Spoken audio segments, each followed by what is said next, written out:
সকালে উঠেই আগে আমাকে ভাবতে হয় আজকে কি টিফিনে দেওয়া যায় মাম্মাকে আর শোভনকে। তো মাম্মাকে আজকে আমি টিফিনে দেব হচ্ছে চিজ স্যান্ডউইচ, আর তার সাথে থাকবে 1 গ্লাস দুধ। এখানে যেহেতু আমাদের টোস্টার নেই তাই রুটিটা আমি এইভাবেই সেঁকে নিই। শোভন আর ছেলেকে টিফিনটা দেওয়ার পরেই আমার শুরু হয়ে যায় রান্না। তো আজকে আমি বানাচ্ছি চিকেন বিরিয়ানি। এই যে আমি বেরেস্তাটা বানিয়ে নিচ্ছি, আমি একটু বেশি করেই বেরেস্তাটা বানিয়ে নিচ্ছি, কারণ বিরিয়ানিতে তো আমি দিই, তাছাড়াও কিন্তু আমি চিকেনেও এটা ব্যবহার করে থাকি।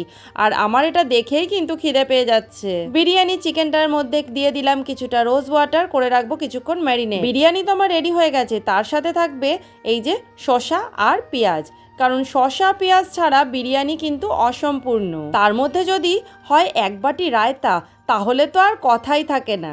রায়তাটা বানানোর জন্য আমি দিয়ে দিলাম শসা কুচি, পেঁয়াজ কুচি, আর তার মধ্যে দিয়ে দিলাম সামান্য বিট নুন আর গোলমরিচ গুঁড়ো। চটজলদি আমার তৈরি হয়ে গেল বিরিয়ানির সাথে খাওয়ার জন্য রায়তা। সবকিছু তো হলো, এইবারে হলো চিকেন বিরিয়ানিটা সার্ভ করার পালা। এই যে মাম্মার প্লেটটা আমি নিয়ে নিয়েছি, দিয়ে দিলাম চিকেনের একটা বড় পিস, আর তার সাথে দিয়ে দিলাম একটা ডিম। আর বিরিয়ানির সাথে ডিম হবে না সেটা কিন্তু আমি ভাবতেই পারি না, আমার ডিম চিকেন দুটোই লাগে। দিয়ে দিলাম 1 পিস আলু, রায়তা আর স্যালাড। মাম্মা শোভন এখন কেউ বাড়িতে নেই, তাই আমি আমার লাঞ্চ খাওয়ার জন্য বিরিয়ানির প্লেটটা সাজিয়ে নিয়েছি। আজকের লাঞ্চটা জাস্ট জমে যাবে।